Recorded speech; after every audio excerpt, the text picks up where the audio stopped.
Saludos estudiantes. Vamos a ver la unidad número 2, sesión número 2, el ritmo en el lenguaje poético. El origen de la poesía. Se cree que la poesía fue recitada o cantada o tiene su origen por los ritos religiosos. Esto se dio en Grecia, pero poco a poco este tipo de actividad encontró otros espacios y razones para emplearse. Esto está vinculado con la secuencia rítmica de las sílabas, el acento y el número. El acento es el que nos ayuda a crear un efecto melódico. El número de las sílabas es el que nos da la fuerza, la expresividad y su elección está en manos de poetas y de cómo quisiera transmitir sus sensaciones. La métrica, que la vemos dentro de la poesía, son las medidas que pueden tener los versos de las estrofas de un poema. Las licencias métricas. Para medir los versos también hay que tener en cuenta la sinalefa, la sinéresis y la diéresis. ¿Qué es la sinalefa? La sinalefa nos indica que la sílaba final de una palabra y la de inicio de la siguiente puede contarse como una sola. Por ejemplo, si la primera termina en vocal y la segunda empieza en vocal o en H, automáticamente la contamos como una sola sílaba. La sinéresis, que contar dos sílabas que estén en hiato como una sola sílaba. Y la diéresis, que una sílaba que presenta dictongo se la puede contar como dos sílabas. Los versos de la métrica. Entonces, a la hora de medir nosotros los versos, hay que tomar en cuenta las licencias métricas y la acentuación de la última palabra. La última palabra, cuando es aguda, dentro del verso se suma una sílaba más. Por ejemplo, que van a dar a la mar. La letra mar es aguda.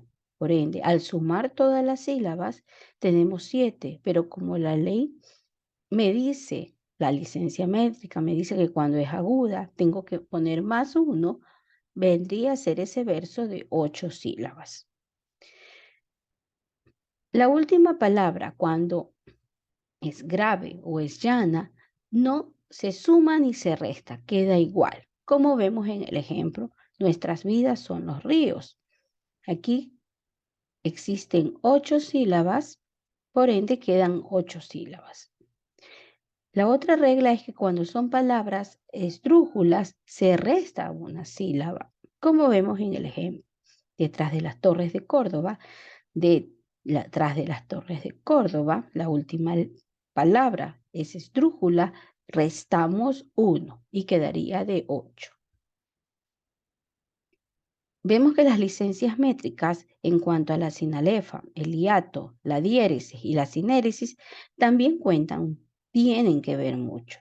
Como vemos en el primer ejemplo, decimos que la sinalefa es cuando una palabra termina en vocal y la otra inicia en vocal, automáticamente la contamos como una sola sílaba. En el hiato, cuando vemos que aquí termina en vocal e inicia en vocal, lo contamos como una sola sílaba.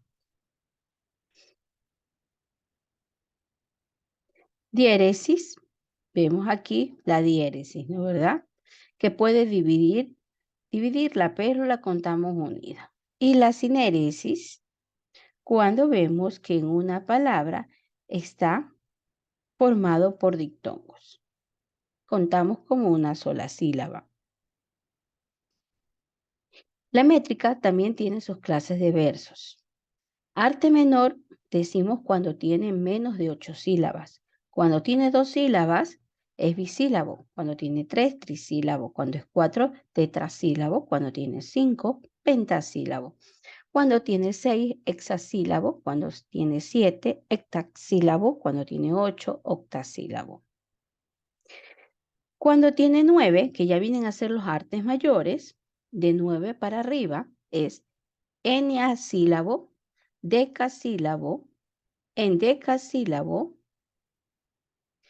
dodecasílabo, tridecasílabo, alejandrino, cuando ya son 14 sílabas, y pentadecasílabo, cuando son 15. El esquema métrico. Vemos entonces que un esquema métrico es una manera de nosotros de expresar los diversos aspectos que tiene el poeta en cuanto al número de sílabas, al tipo de rima, a la forma de la rima. Como vemos en este ejemplo, ¿no? Pasó un día a otro, un mes y otro pasó. Y un año pasado había, mas de Flandes no volvía.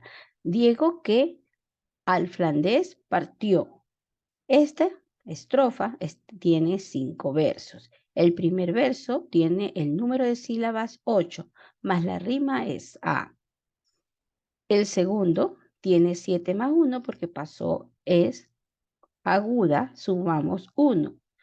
En la tercera tiene 8 porque la última palabra es grave, es igual 8. La segunda, el cuarto verso es 8 porque la última palabra es grave.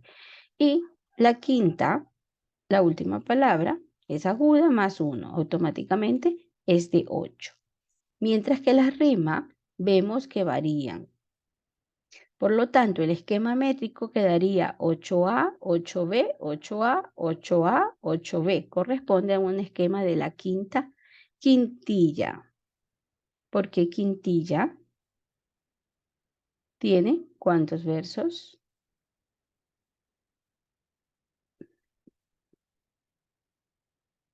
¿Qué es la rima? La rima hablamos cuando se produce o cuando coinciden las últimas letras de los versos a partir de la última vocal, que es acentuada. Y así tenemos que las rimas se dividen en asonante, consonante y también conocidas como versos libres. Asonante cuando la rima solo, las terminaciones son en vocales. Y las consonantes cuando tenemos vocales y consonantes, mientras que los versos libres cuando no hay rima entre ninguno de los versos. Entonces recordemos que las rimas consonantes se repiten todos los fonemas a partir de la última vocal acentuada y las rimas asonantes se repiten las vocales a partir de la última acentuada. El esquema de la rima en este ejemplo sería el número de sílabas, que es el número 8, y el esquema de la rima viene a ser la letra. El acento. ¿Qué es el acento? En algunas palabras el acento puede recaer sobre las sílabas distintas debido a preferencias del español o de España o del español de América. Esta doble posibilidad es aceptada oficialmente por la Real Academia Española. El acento entonces es la fuerza que nosotros hacemos sobre las sílabas de una palabra. Es la intensidad o la mayor fuerza que nosotros hacemos sobre una sílaba. Los tipos de acentos. Hay los prosódicos, los ortográficos y los diacríticos. Los prosódicos que se pronuncian pero no se escriben. Los ortográficos que se pronuncian y sí se escriben y se llaman tilde. Y los diacríticos que también se expresan en una tilde. Así tenemos las palabras agudas, llanas, esdrújulas y sobreesdrújulas. Sílaba tónica, las agudas queda en la última, en la llana en la penúltima, en la esdrújula en la antepenúltima y en la sobreesdrújula en la antepenúltima, en la anterior de la antepenúltima sílaba. Cuando llevan tilde las palabras agudas, cuando terminan en NS vocal, mientras que las llanas cuando no terminan en NS vocal. Y las esdrújulas y las sobreesdrújulas siempre van a llevar tilde. Aquí vemos los ejemplos. Muchas gracias.